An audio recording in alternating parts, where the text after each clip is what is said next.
Now case number 3. Pay attention onto the statement.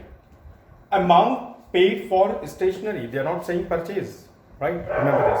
They are saying amount paid for stationery during the year rupees 20,000, right? Now this is the opening balance given to us. Then we are given the closing balance.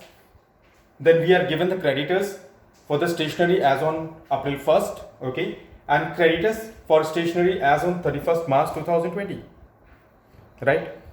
So now the question comes, are we supposed to take these two balances? Of course we have to, but why? Because the statement says amount paid for stationery. This amount for stationery consists of two balances. Number one, for the stationery purchased, number one, and number two, amount paid to creditors. Okay, so remember this amount paid for stationery consists of two balances. Number one, amount paid for stationery purchased, and number two, amount paid to creditors.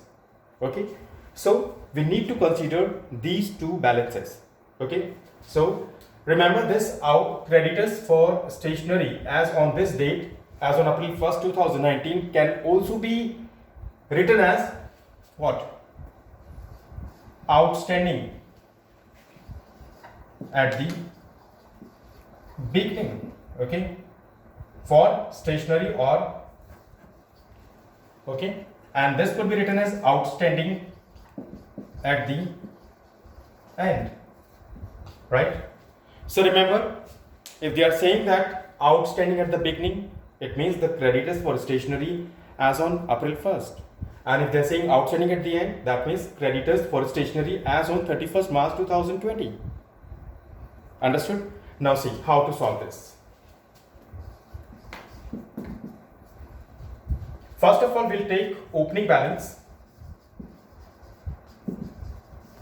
Opening balance of stationery.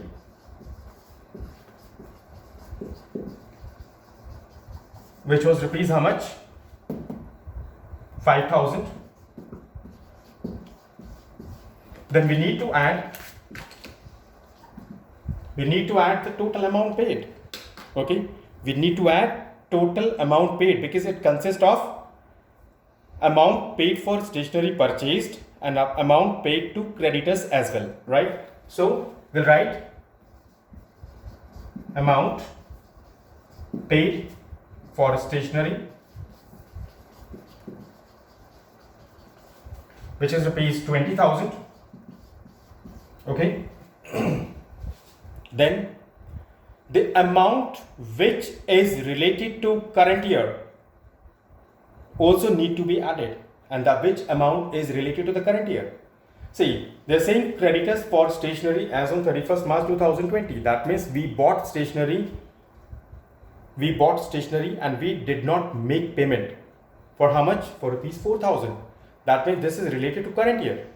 And as I told you, we are following accrual basis of accounting. So accrual basis of accounting tells us that we need to take current year's amount, right? So that means we need to add this 4,000 because it is related to our current year.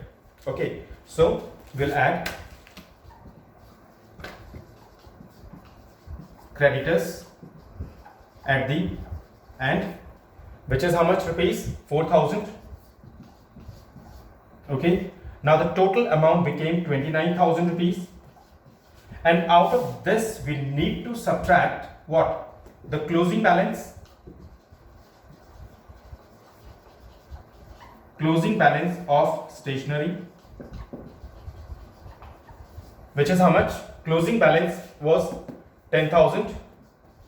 We need to subtract, okay, and also we need to subtract creditors for stationery as on April 1st 2019.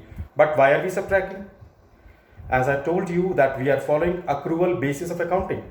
Okay, so accrual basis of accounting tells us that we need to take only current year's amount, not related to past year or future year, only related to current year. And this balance relates to what? Relates to last year.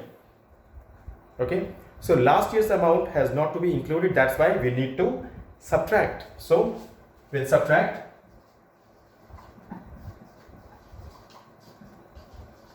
creditors at the beginning, which is how much rupees? If you see, creditors at the beginning is rupees 2000, that also need to be subtracted. Okay, so out of this 29,000 we need to subtract rupees 12,000. So how much amount left? 17,000.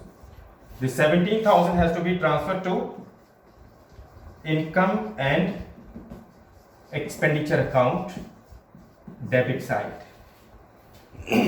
Okay, clear?